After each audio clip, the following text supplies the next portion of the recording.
Hi everyone, I'm Jessica Golle and welcome to our One Pour Problems podcast. I am super excited to have Cheryl Spraberry, the owner of AIT Marine, with us. Women-owned business, just can't love it more. Welcome and thank you for joining us. Thank you so much for having me. I appreciate it. Oh, so excited. So let's start with something easy. Okay. Tell us about the cocktail that you picked. Well, it's Waterman's vodka, fresh squeezed grapefruit juice. It's actually perfect for the summertime, but it is definitely my go-to drink. I love supporting small business, so I can't think of a better business to support other than Waterman's because of the vodka. I love it. So Waterman's down in Virginia. Everybody come and, definitely the restaurant you love and the vodka. So Yes. we're going to do that. All right. So let's transition a little bit into your business. Okay. Okay. So essentially, I think that you have one of the most unique leadership journeys that we've heard in a while. So you want to walk us through a little bit? Sure, absolutely. I've always been, I guess, a hard worker and very disciplined. And so starting and working at AIT was no different than any other career choice I had made up to that. And so I just wanted to do something different and sure did. And fell in love with the ship repair business that we were building. Mm-hmm. It was a great opportunity to be able to start when the company was first founded. So that's amazing. So you've really been there since the ground floor. Yep. And you had worked a lot of the time on the administrative side. Yes. But then had to transition a little bit in your leadership roles. So walk us through some of that. Sure. So I started by doing whatever was needed for the business. So that could be answering the phone, that could be taking out the trash, that could be hiring, that could be firing, whatever needed to be done. And did that for quite some time. Mm-hmm. And as we grew and developed the business, there just became so much opportunity to learn so many different roles, and especially in government contracts, it was a really neat opportunity that I was given to be able to take on as much or as little as I wanted. So that's super unique too. So a lot of our clients are dealing with government and the government contracts. Any sort of tips or tricks or things that you essentially want to key into? Sure, patience and Waterman's vodka. Excellent. Yeah, but all joking aside, I mean, the government is a very demanding customer, and rightfully so. Mm-hmm. And for what we do with, repairing Navy assets, it can be very daunting and grueling, and the days are very long. So I would just say be as patient as you possibly can. Don't take things personal, and just at the end of the day, look at it as getting your job done. That's awesome. That's a wonderful mindset, and I think it's something that we talked about you instill within your employees as well. So talk a little bit about the group that you have employed and what it sort of all means for your firm to be local and producing business and all that great stuff. Sure. So it was really an awesome opportunity for me to start from the ground floor. And somewhat climb the corporate ladder throughout the years. So for our employees, they've got to see leadership get their hands dirty every single day. And so from a cultural perspective, that allowed other employees to want to jump in and do the same and allow growth, where a lot of companies, growth is a huge challenge. We invested in our employees and our team to get us where we are today. Well, let's just cheers to that and have a sip of this delicious drink that you brought. Thank you. Cheers. Mm-hmm. So refreshing. Love it. So I think let's just talk about the elephant in the room a little bit. Male-dominated industry, shipbuilding.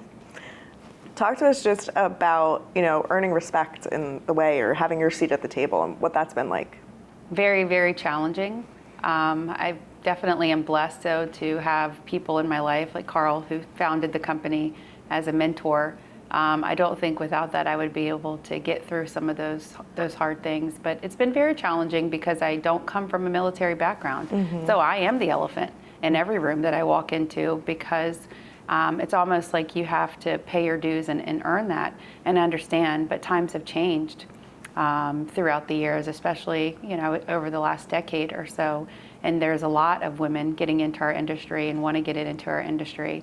And so I guess because of my work ethic and the ability to take those tough conversations and do what I need to do, it's probably the only thing that's gotten me through, but not without a lot of tears and long days. And help. A lot of help, a lot of mentors. Awesome. I think that's so important, right? To be open to the mentorship, but I think you're also an excellent relationship builder from what I've understood. So you see different things click and earning the respect of the gentleman in the room oftentimes. Yes. And hiring employees is key to that too, that are smarter than me, have Navy backgrounds, or just any type of contract background has been super beneficial to help me in my role, but more importantly, help the business. Oh, I love that. So how do you go about sort of, enhancing those relationships? Relationships are everything. You talked about, some of the staff coming from military backgrounds, those different things. Any unique perspectives there? Yeah, sure. I mean, you have to be able to, spend time with your customers and get to know them and get to know what they want and what they need, but more importantly, build trust. This industry is difficult enough, and without having strong relationships and customers being able to depend on us, we wouldn't be where we were today. And so it definitely takes a lot of proving ourselves that we can do what we say that we're going to do, especially with the peaks and valleys of ship repair. It's always very up and down, and it's not level loaded. It's not level loaded. That's super interesting. So especially in running a business, anticipating that there's not going to be that sort of steady state. That's got to be a huge hurdle that you've had. It has made us want to branch out and be creative and start other divisions to make sure that we've got supplemental income to keep our people working. Mm-hmm. At the end of the day, that's why we do what we do. It's the most important piece for you. Yes. I thought it was also interesting just the whole ecosystem that goes into yours. So you're essentially sort of the prime firm that has there, and you have a lot of subcontractors that you help to employ as well. Those relationships, that trust, anything interesting you want to share there? Well, we depend on them to do what we can't. And so we have to make sure that we're taking care of each other, because at the end of the day, we're trying to just support the Navy, and without them, we can't do it. So it's the same thing. It's relationship building and trying to help each other out to achieve one common goal. Mm-hmm. Any given day looks so different in our industry. There's so many hurdles and challenges just to actually do work.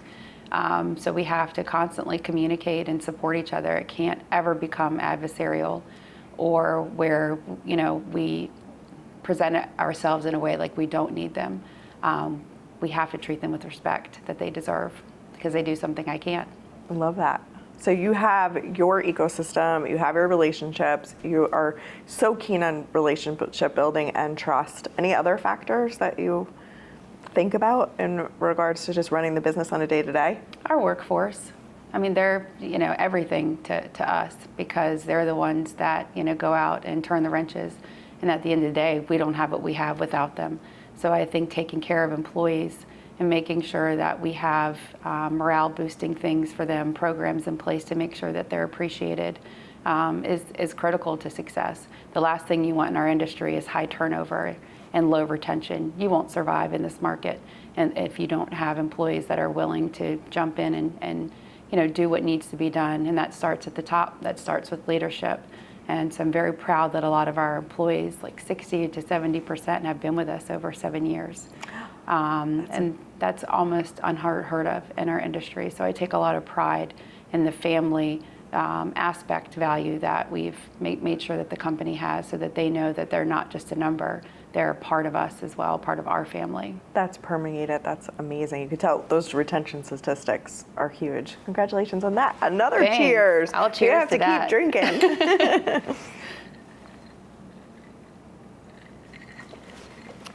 So we talked a little bit about you being thrown into different kinds of scenarios and public speaking or having to be on podcasts. This is a new experience. This is super fun. Thank you again for joining us. But if people are intimidated, what are some tips that you've given? Yeah, that's, I wish someone would have asked me that, years ago. But now, today, I would just say that the biggest thing that I can say is if you want to grow and you want more, and you want to climb the corporate ladder, especially in a male-dominated industry where it's challenging enough, you have to be willing to do whatever it takes in any role given to you to get to that.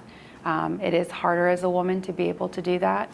And so my tip is work hard, and work hard for the right people. And if it's meant to be, it'll come. That's great. That's awesome. I think, if you think that somebody's feeling like underestimated or completely uncomfortable, did you have some ideas or different things that you would impart some of your wisdom that got you through that? Sure. Conversations and spending time with someone and getting to know them on a personal level and business level is what has always worked for me. You know, if somebody's having a bad day or they have issues at home or work is stressful, you'd be surprised what 5 minutes of interaction and asking what's going on, what's wrong, you know, what can we do? Is there anything we can do to help you? It goes a long way. Builds that morale, builds that trust. But more importantly, it gets our employees' mindset back to where it needs to be. Our jobs are very risky. Things can quickly become dangerous in just a matter of seconds. And so we do pay a lot of attention to mental health around us because of that. If someone's distracted, they could get hurt or, you know, even worse. And that's fantastic. So it really builds on the whole teamwork scenario, but also just, I know you personally are a very empathetic person in terms of that. So just keying in and spending the 5 minutes, you know, on the human level, I think that's just such a great advice. Years ago, I had heard a talk from Senator Dodd, and he had stated, go and find the person on the opposite side of the spectrum, and you're always going to be able to connect with them on some sort of personal level. Your child might be playing baseball or something might be happening. So just trying to make those interpersonal connections, I think, are super important. It is. Let's talk about your business today. So you talked about earlier, you know, the fact that it's a little bit peaks and valleys in terms of ship repair. What are some different divisions and things that you're looking to do to branch out to ensure that your workforce is taken care of? Yeah, sure. The last couple of years have kind of been, you know, like an investment mind state, if you will, of what we need to do to be able to take care of the current employees and workload or lack of workload, depending. So for us, we've created a couple of different divisions. One is staffing. So we're able to supply staffing to other companies, but also take care of our own internal needs without having to outsource that. Prefabrication is another one. So we're able to build the components and also install them on ships where we were paying subcontractors to do that. But my favorite division is our NDT division. We have a great leader who runs that entire division for us and takes care of inspecting all of the welding that we do on ships. But we also are able to test and qualify our own welders and then other companies' welders too. So we're able to inspect their actual weld plates to see if they're good to qualify to our procedures. So our NDT division is critical for our success to be able to control our own destiny. But those are the main ones.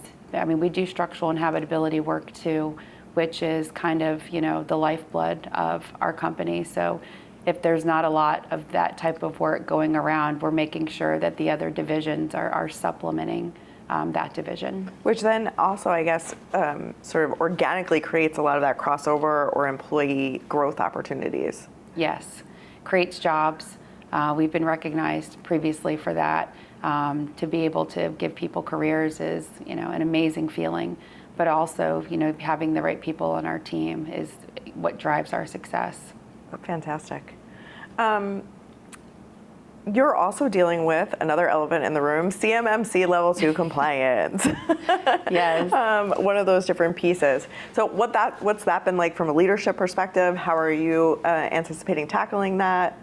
And then we actually even talked a little bit about how you might be anticipating having to help others with it. Sure. It's been very challenging, only because, you know, for what we do, our specialty is Navy ship repair.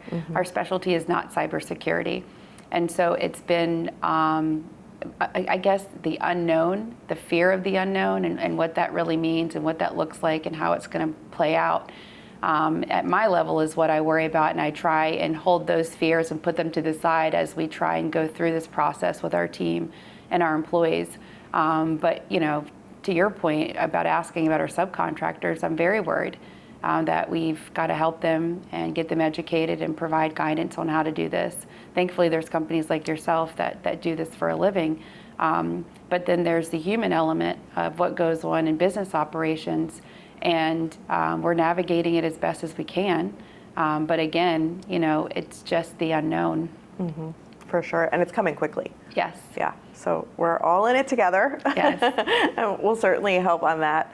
A huge passion is also just your workforce and then getting people actually into trades. I know that's something that we talked about also. And I think you hit the nail on the head earlier with alluding to the welding component of the shipbuilding and all of that, but just talk to us a little bit about your thought process there. Yeah, that's something I could talk about for hours, so I'll try and just touch like on the bullets, if you will. Yeah. But one of the roles that I was in years ago was human resources, and everybody would come to me and they would say, Cheryl, I need 5 welders, I need 6 ship fitters, and I had to be the magician, and I had to produce. There was, I couldn't say no, I can't recruit, no, I can't find these people. That was about 12 or so years ago, so that was a long time ago, but it was easier back then to be able to fill the orders and recruit and retain and hire employees, where over the last couple of years that challenge has become incredibly difficult to fill. And so for us, unfortunately, what we see each other doing in industry is recycling each other's employees, because there isn't a younger upcoming generation in our workforce that want to do what we do. Mm-hmm. We are competing with AI. We are competing with technology. There are so many other career opportunities where it's a lot more glamorous than working with your hands and working in a shipyard and working with your tools and working the physical part of what we do. So we're trying to be creative and reach community, and maybe those that don't feel like they even have an opportunity in ship repair, to get them involved, get them educated, and see if it's something they'd be interested in doing. College isn't for everyone, but I feel like we've done ourselves a disservice as a community to stop those conversations about trade schools and mm-hmm. opportunities, and where you can make just as much money, if not more, without a degree. Mm-hmm. We are working as much as or as hard as we possibly can to kind of overturn that.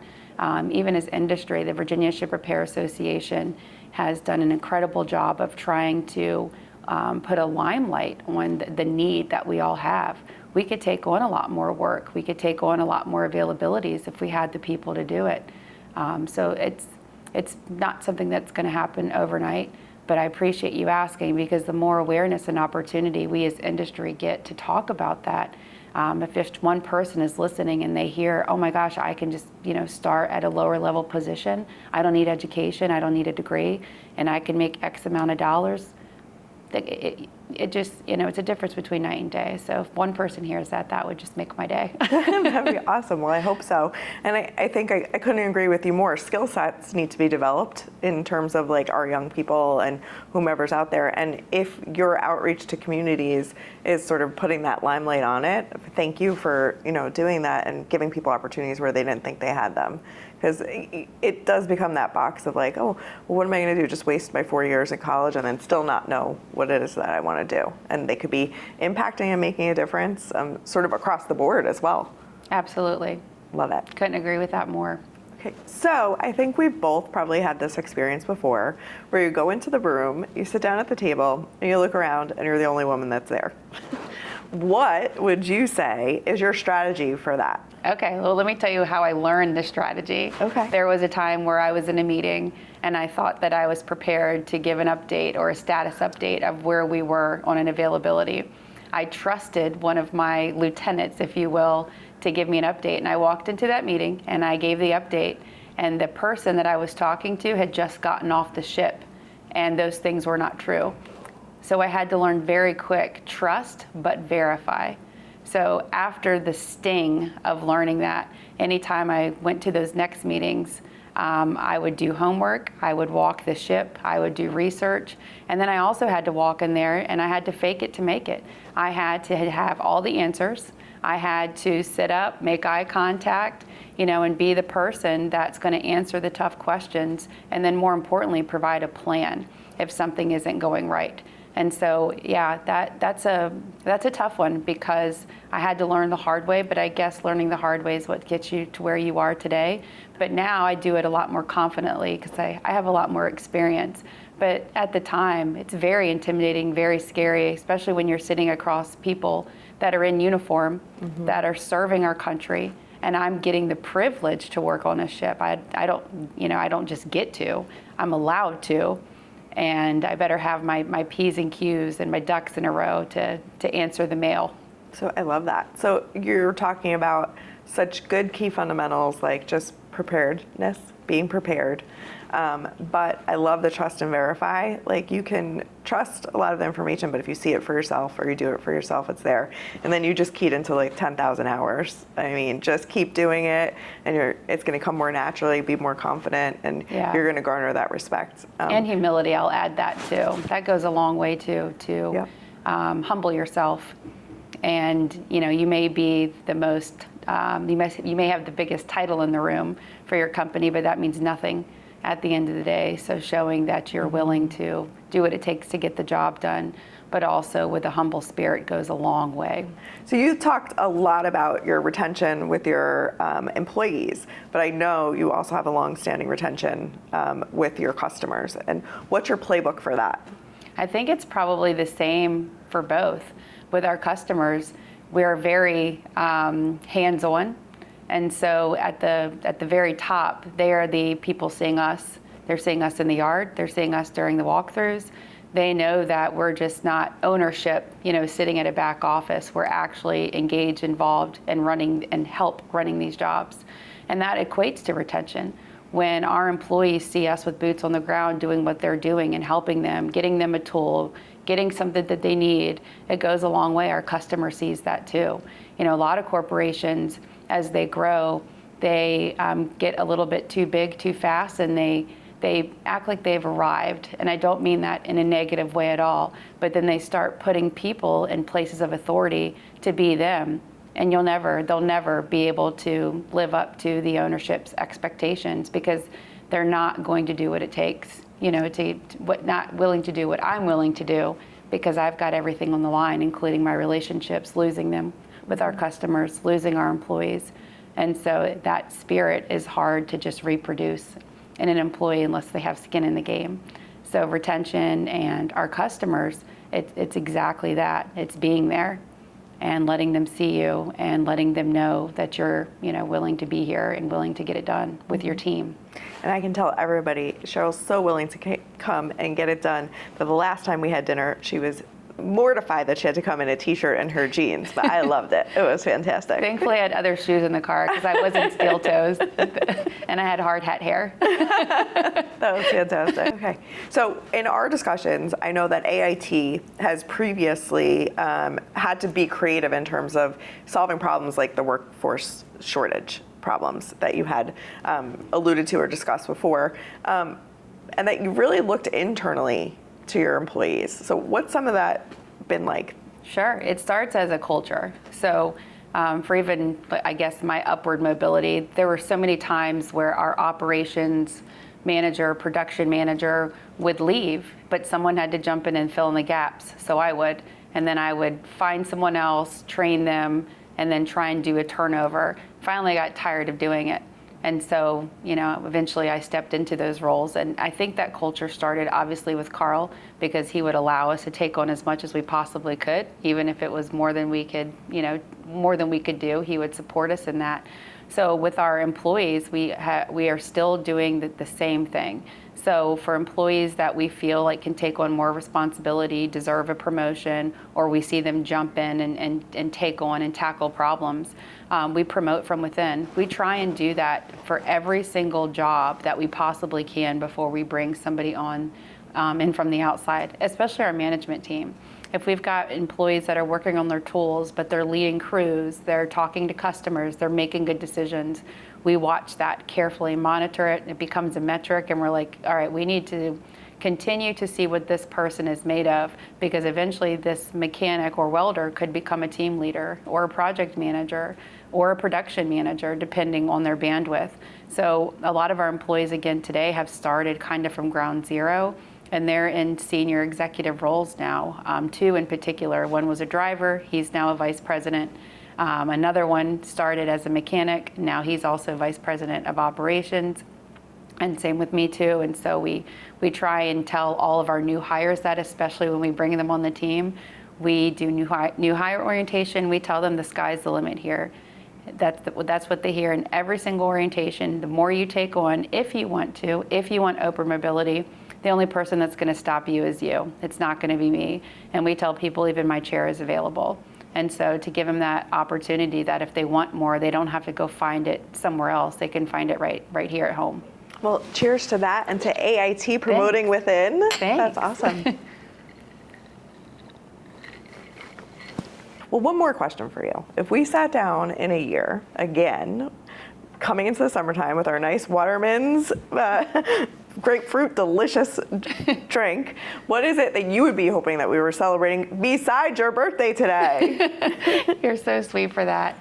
I would just say growth and giving additional employees opportunities to come work for us. I mean, that would make me happy, is just investing in these divisions that we're creating, having the workload to support it, and creating jobs at the end of the day, and just being engaged with our community. That's what I'd hope we'd be celebrating, is now we have another 20 or 30 people in the community employed at our business. That would be enough for me. That would be a very happy birthday present. Well, yes. Again, happy birthday. Thank you for joining us. Thank you. I appreciate that so much. Cheers.